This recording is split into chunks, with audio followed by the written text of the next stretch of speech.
Every night, long after the last office light blinked out, the janitor began his quiet work.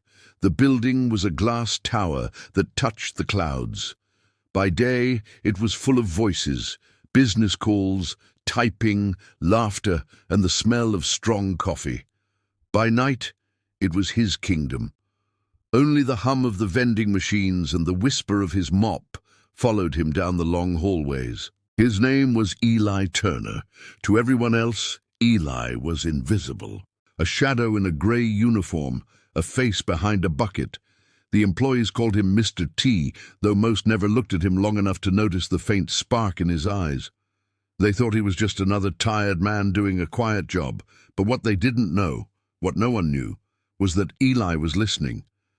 Every night as he cleaned the offices, he heard things. Stock tips, investment meetings, secret arguments, whispers about new companies, about things that weren't supposed to leak. The people who worked in the tower were all part of a big investment firm called Silverhawk Capital, and while they talked, Eli swept the floors and remembered everything. He didn't mean to at first, but something inside him, a mix of curiosity and hunger, made him start paying attention. Years ago, before he was a janitor, Eli had dreamed of being something more. He had read books about money and business, listened to old CDs about success. But life hadn't gone his way. His wife left when bills piled up. His savings disappeared when his mother got sick. Now, at 52, he was a janitor working the night shift. Still, every night he carried a small notebook in his pocket. He called it the Book of Sparks. Inside, in tiny handwriting, he wrote everything he overheard. Meridian Tech might go public soon. That new startup from Boston, if it breaks even, it'll explode. Buy before the merger, sell before the announcement. He didn't understand it all, but he didn't need to, not yet. He was patient. The security guard, Manny, was the only one who talked to him much. "Eli, you ever get tired of this?" Manny asked one night, sipping from his thermos. Eli smiled. "No job is small if you do it right." Manny chuckled. "You sound like one of those self-help books." Eli's eyes glimmered. "Maybe I read one too many." But when Eli got home, a small, dim apartment with one flickering lamp and a stack of second-hand books, he didn't sleep right away. He sat at his old laptop, cracked screen and all, and searched up everything he'd written that night. Sometimes he stayed up until dawn, eyes red, connecting dots nobody else could see. One night, something strange happened. He was cleaning the 12th floor, the executive level, when he heard voices coming from the boardroom. That was unusual. Nobody stayed this late up here. The door was slightly open, and he saw two men inside, their faces glowing in the blue light of a laptop screen. "I told you," one said sharply. "If the merger leaks, we're finished." "It won't leak," the other said. "Nobody knows except us and the lawyers." Eli froze. His heart beat faster. He wasn't trying to spy, but his hands trembled as he leaned his mop against the wall and listened. "The name stays under wraps. Helion Dynamics. Once Silverhawk announces the buyout, the stock's going to triple." Helion Dynamics. He repeated the name in his head like a secret code. The next morning, while the city woke and trains rumbled, Eli searched for it online. The company was tiny, unknown, with a cheap stock price and almost no attention. But the technology they were working on, a new type of battery, was exactly the kind of thing big investors drooled over. Eli Turner had never felt power before. It wasn't the kind that made people obey, or the kind that came from money in a bank. It was quieter, deeper, a spark that hummed in his chest when he realized something incredible. He could see patterns other people missed. Every night as he cleaned, the world gave him clues. He just had to notice them. For weeks after the Helion miracle, Eli became obsessed. He read everything: articles, investment guides, interviews with old billionaires. He watched YouTube videos about chart trends while eating his dollar store noodles. He took notes like a detective hunting for the truth. He didn't tell anyone, Not Manny, not even the nice lady at the corner store who always gave him free coffee. The more he learned, the more he felt like he was walking on a thin wire above a storm. One wrong move, and he could fall. But the feeling of winning, of finally being in control, was too strong to ignore. One night, as he mopped the marble floors of Silverhawk's 18th floor, he overheard two young analysts talking near the elevators. "You think management's going to dump Apex Robotics? No way, not until the new funding round clears." "Yeah, but did you see the patent they filed? It's huge." Eli's hand froze mid-swipe. Patent, funding, Apex Robotics. He wrote the words down in his notebook as soon as they left. When he got home, he dug deeper, finding a small company hidden under layers of confusing numbers. But buried in the reports was a pattern he recognized now: quiet accumulation, big investors buying small chunks before something big. It was the same signal he'd seen before Helion exploded. He felt his heartbeat quicken. Could it happen again? He used half of his Helion profits, $30,000, to buy Apex shares. And then he waited. Weeks passed. Nothing happened. Every morning the world looked the same: garbage trucks, crowded buses, tired faces. Eli's hope started to flicker. He wondered if he had just been lucky the first time. Maybe he was fooling himself. Then, one Friday night, as he scrubbed a coffee stain from the executive kitchen counter, a voice behind him said quietly, "You work too hard, Mr. Turner." It was Mr. Hale, the firm's head of compliance, a tall, cold man with eyes that never blinked enough. He almost never spoke to janitors. Eli straightened. "Just doing my job, sir." Hale smiled faintly. "I like that. People who do their job well are rare these days." He paused, watching Eli carefully. "Say, do you invest, Mr. Turner?" Eli's stomach dropped. His throat went dry. "Me? No, sir. I wouldn't even know where to start." Hale nodded slowly. "Fair enough, just curious." He turned, then stopped at the doorway. "Funny thing, though. Someone's been making some very clever trades lately. Small amounts, but perfect timing, like they know things before they're public." Eli forced a laugh. "Sounds like a lucky person." "Maybe," Hale said softly, eyes glinting. "But luck doesn't repeat that often." When he left, Eli's hands were shaking. He dropped the rag and sat down on a stool, staring at the floor. He'd been careful. Anonymous accounts, tiny trades. How could anyone connect them to him? Unless his internet searches, his timing. Maybe the system flagged unusual activity. Maybe someone was watching. He went home that night, checked his account, and almost fell out of his chair. Apex Robotics had tripled overnight. Some major announcement had hit the news. A massive defense contract, just like the analysts hinted. The silence in Eli's apartment felt heavier than any sound.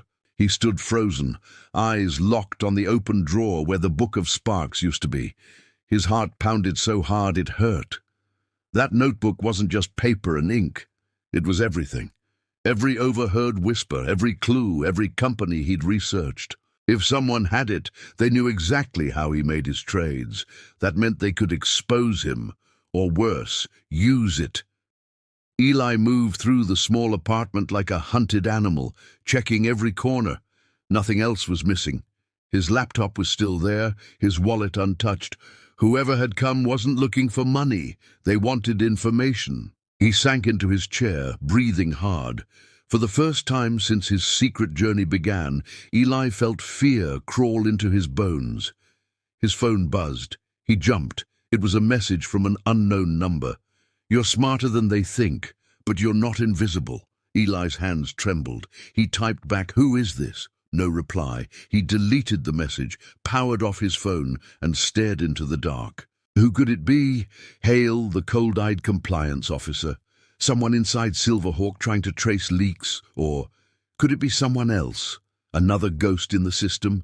Someone watching from the same shadows Eli thought he owned? The next few days passed in a blur of anxiety. At work, he felt eyes everywhere. The hum of the lights sounded sharper. The echo of his mop bucket felt louder. Every reflection in the glass walls looked suspicious. He stopped writing notes, stopped bringing his phone, stopped checking stocks at work. But paranoia wasn't enough to stop what was coming. 3 nights later, around 2 a.m., as Eli emptied the trash on the 15th floor, he saw something strange. Down the hall, through the glass doors of conference room C, a computer monitor was still glowing. Someone had left it on. He hesitated, then went closer. The screen showed a list of internal investigation files. One name glared from the top. Subject, Eli Turner, custodial staff, night shift. His blood ran cold. He scrolled down. There were notes, timestamps of his shifts, records of his trades, even screenshots of his brokerage account. Someone inside Silverhawk had been tracking him. Then he saw a final line that made his stomach twist. Turner may have external contact. Continue surveillance. If connection confirmed, escalate to Hale. He backed away, slowly, heart hammering. They were watching him, and worse, they thought he wasn't acting alone. He wasn't just in danger of losing his money. He was about to be accused of something far worse, insider trading. That night, Eli didn't go home.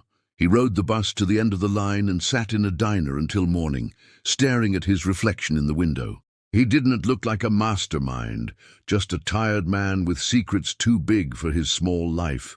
As the sky began to lighten, he made a decision. He wasn't going to run. He was going to find out who took his notebook and why. The next day, he arrived at work early. Manny, the security guard, greeted him with a grin. "Hey, Eli, you're here before sunset for once." Eli smiled weakly. "Couldn't sleep." "Tell me about it," Manny sighed. "Hey, you didn't hear? Mr. Hale's been off the grid the past 2 days. Cops were here asking questions." Eli froze. "Cops? Why?"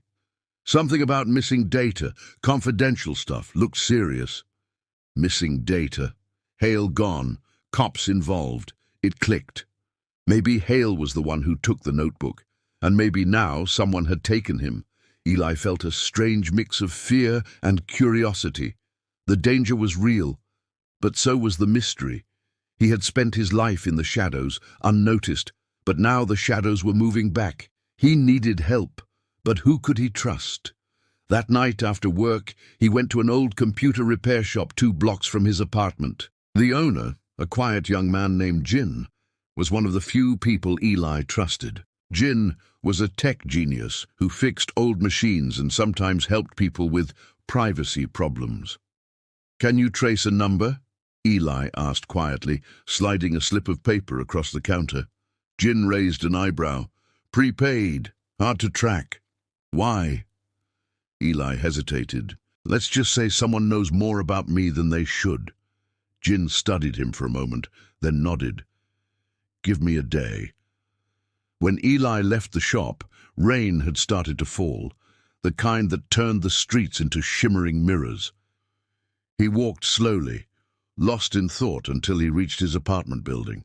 His front door was closed this time, no signs of a break-in, but on the floor, right under the doorframe, was a small envelope. No name, just his address. Eli's hands shook as he tore it open. Inside was a single sheet of paper folded twice. In the center, typed neatly, were the words, "You're not being watched by Silverhawk anymore. We are." Underneath was a photo, a blurry image of him sitting in the diner 2 nights ago. Eli's chest went cold. Whoever these people were, they weren't just spying. They were everywhere. He felt trapped, caught between a company that thought he was a criminal and strangers who somehow knew everything. He looked out the window. The city lights flickered in the rain like coded messages. Somewhere out there, unseen faces were moving pieces on a board he didn't even know existed, and Eli Turner, the quiet janitor who mopped floors at night, had just become their next move. The photograph burned in Eli's mind like a brand. He could still see the grainy outline of himself through the diner window. Head bowed, eyes hollow, hands wrapped around a cup of coffee. Someone had been close enough to take that picture, close enough to watch him breathe. For the first time, he understood something chilling. He wasn't the hunter anymore. He was the hunted. Eli didn't sleep that night. He sat in the dark, staring at the envelope, turning it over again and again. No fingerprints, no marks, no return address. Whoever sent it was careful, professional, not a random threat. "We are watching." The words echoed in his head. But who were we? He thought about Hale, the cold man with sharp eyes and too many secrets. Maybe Hale had been part of something bigger. Maybe Silverhawk wasn't just an investment firm. Maybe it was a mask, a front for people who moved money the way magicians moved cards. And maybe, somehow, Eli had stepped right into their game. The next morning, Jin called. "I found something," he said quietly. "That number you gave me. It's not just a prepaid burner. It pings off secure servers, military-grade routing. Whoever texted you isn't some amateur hacker." Eli rubbed his face. "Then who?" Jin hesitated. "I traced one IP to a data node used by something called Project Raven. It's not public. Looks like a private intelligence contract, government or corporate black ops. You need to be careful, Eli. Like disappear careful." Eli's pulse quickened. "Disappear?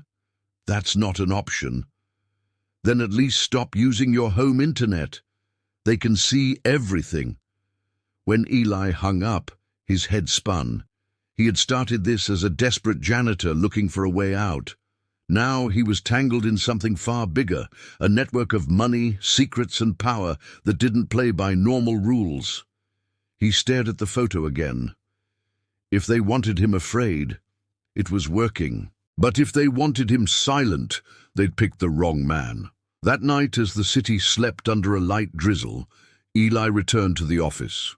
He wasn't on shift, but he still had his keycard.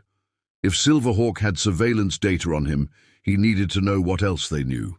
He moved through the dark hallways like a shadow, careful not to trip motion sensors. The elevator beeped softly as it opened onto the 21st floor, the restricted level where executives worked. He'd only cleaned it twice, years ago. He found Hale's office unlocked. Inside, everything smelled faintly of cologne and paper. The desk was spotless, too spotless. Someone had wiped it clean, but when Eli checked the underside of the drawers, he found a small flash drive taped beneath one of them. His hand shook as he peeled it off. A single piece of masking tape held it in place, labeled with one word, Paragon. He didn't plug it in there. He knew better. He slipped it into his pocket and left quickly, heart hammering. As he stepped into the hallway, a voice startled him. "Mr. Turner." Eli froze.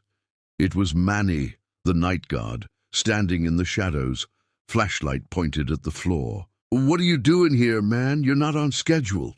Eli forced a smile. "Left something last night, just picking it up." Manny looked uneasy. "You okay? You've been acting weird lately." Eli hesitated, then sighed. "If I told you the truth, you wouldn't believe me." Manny stepped closer. "Try me." So Eli did. He told him everything. The overheard deals, the trades, the notebook, the photo, the envelope, even the message from the mysterious group. Manny listened in stunned silence, eyes wide, flashlight trembling slightly in his hand. When Eli finished, Manny said softly, "You're either the luckiest janitor alive or the craziest." "Maybe both," Eli said. Manny rubbed his jaw. "Look, I've worked here 20 years. I've seen weird stuff, people sneaking in after hours, boxes marked confidential. But this sounds like someone's using you, Eli. Like they set you up to take the fall." Eli frowned. "Set me up? Think about it. You overhear secrets, make trades that look illegal, then suddenly someone steals your notebook and starts investigating you. Maybe they needed a scapegoat." Eli's stomach tightened. The more he thought about it, the more sense it made. Maybe Hale hadn't been chasing him. Maybe Hale had been protecting him, and now Hale was gone. Manny sighed. "You've got that I'm going to do something dangerous look." Eli smiled faintly. You know me too well. The next day, Eli went to Jin's shop with the flash drive. "Can you check this?" he asked quietly. Jin frowned. "What is it?" "Something called Paragon." Jin's eyebrows shot up. "That's not a company. That's a project name. High-level encryption. You sure you want to open this?" "I don't want to," Eli said. "I need to." Jin connected the drive to an air-gapped computer, one that wasn't linked to the internet. The screen blinked, loaded a single folder labeled Raven Paragon. Inside were dozens of encrypted files and one video. Jin clicked play. The video was grainy, like old security footage. It showed a conference room, Silverhawk's conference room. Mr. Hale sat at the table speaking to three strangers in suits. One of them had their face blurred. Eli leaned closer. "We can't keep feeding him data," Hale was saying. "If they trace the leaks, they'll find him. And us." The blurred man's voice was low. "He's useful. Nobody suspects a janitor. He collects the info, acts on it, and disappears into the background. Perfect cover." Hale shook his head. "He doesn't even know he's being used." Eli's stomach turned to ice.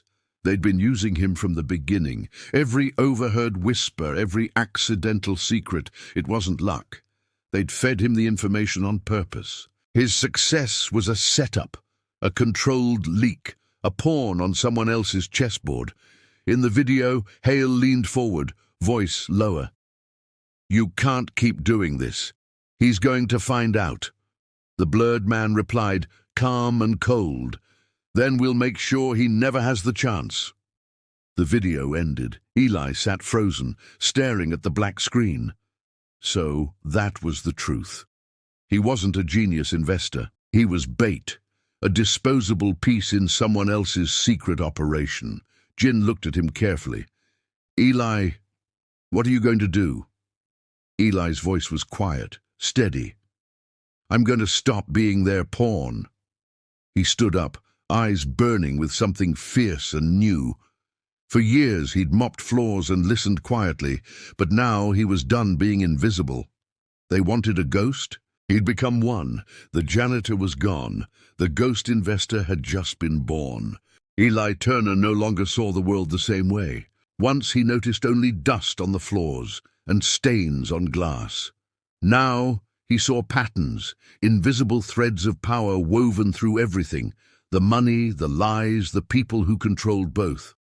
And somewhere among those threads was Paragon, the secret project that had turned him into their silent puppet. He wasn't going to stay a puppet anymore. The day after watching the video, Eli went completely off-grid. He threw his old phone into the river, ditched his laptop, and moved into a small storage room behind Jin's repair shop. Jin didn't ask questions. He just gave Eli a cot, a cracked tablet, and a promise. "No one gets through that door unless I say so." Eli's mind was already in motion. He replayed the video over and over, studying every voice, every pause. The blurred man, whoever he was, had power. Corporate power, maybe even government ties. Hale had been right. They had used Eli to hide trades, launder leaks, and cover their tracks. But now Hale was missing. And that flash drive proved something they hadn't expected. Eli knew. If he played it right, he could use their own system against them. For the next week, Eli became a ghost in the digital world. He used the fragments of hacker knowledge Jin taught him, combining it with the patterns he had learned from years of observation. He created fake accounts, fake identities, fake investment moves, shadows that led nowhere. Then, carefully, he began his real work. Using the Paragon files as a guide, he started tracing where the money from Silverhawk's secret trades went. It wasn't random. The profits from insider information were being funneled into a string of shell companies, many connected to one name, Atlas Meridian Holdings.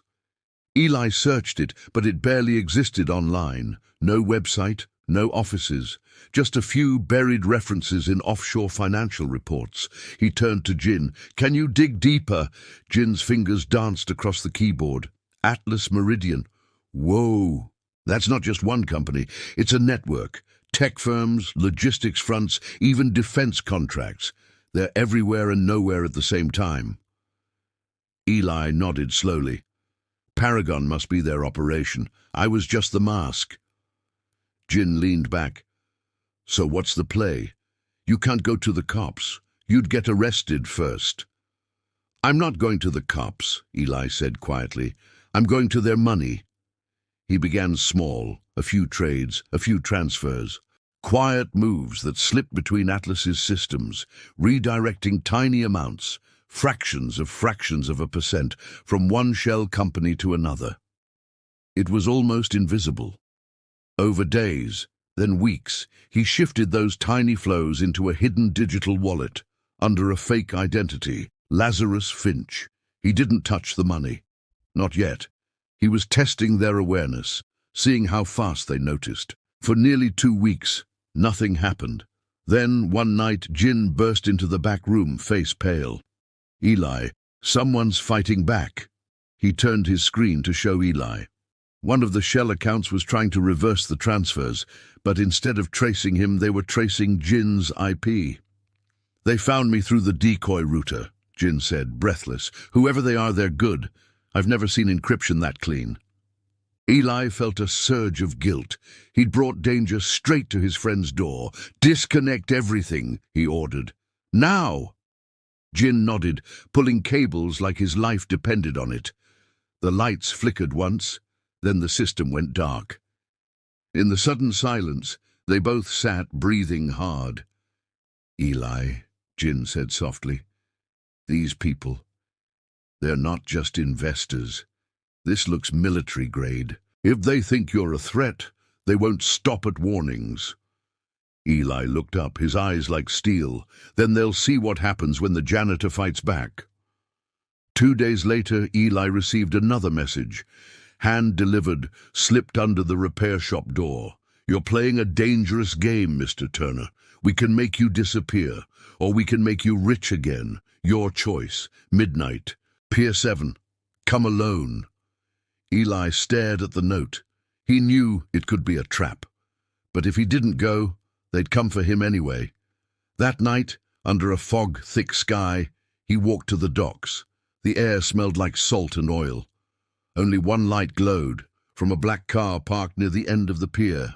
A man stepped out. He wasn't tall, but he carried himself with the calm of someone used to control. His coat was expensive, his shoes too clean for the dirt around them.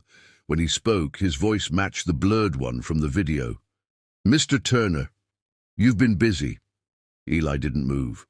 "Who are you?" The man smiled faintly. "You can call me Mr. Cross. We prefer to stay unseen, but you've made that difficult." "Why me?" Eli asked. "Why choose a janitor?" Cross stepped closer, his tone almost friendly. "Because no one looks at a janitor. You were perfect, smart enough to understand what you heard, small enough to stay invisible. You made us millions, quietly, cleanly, until you started thinking you were one of us." Eli's hands tightened. "I never wanted to be one of you. I just wanted a chance." Cross nodded. "And you took it. Admirable. But you're out of your depth now." He handed Eli a small flash drive. "Here's an offer. Wipe your traces, disappear. We'll give you $2 million, cash. Start fresh, or keep playing hero and we'll erase you." Eli stared at the drive. "You think money can make me forget what you did?" Cross sighed. "Everyone forgets, for the right price." Then he turned and walked back to the car. The door closed. The engine hummed. Within seconds, the car vanished into the fog. Eli stood there for a long time, holding the flash drive. $2 million, enough to start a new life. But if he took it, they'd win. Again. He looked out at the dark water and whispered, "No more sweeping up other people's messes." He dropped the drive into the sea. Back at the shop, he looked at Jin. "We're not running." Jin blinked. "Then what are we doing?" Eli smiled faintly. "We're going to expose Paragon, every name, every deal. And when we do, we'll make sure the world finally sees the janitor they ignored." Jin shook his head in disbelief. "You're crazy." Eli's eyes gleamed. "Maybe, but for the first time I'm cleaning up something that actually matters." Outside, the city lights flickered against the fog, hiding 1,000 secrets. Somewhere out there, Cross and his people were already moving, preparing to erase the man who had once been invisible. But this time, Eli Turner wasn't sweeping the floors, he was sweeping the board, and the game had only just begun. If you made it this far, you're part of the few who notice what others don't. Subscribe and turn on the bell, smash that like button so more people can discover Eli's secret.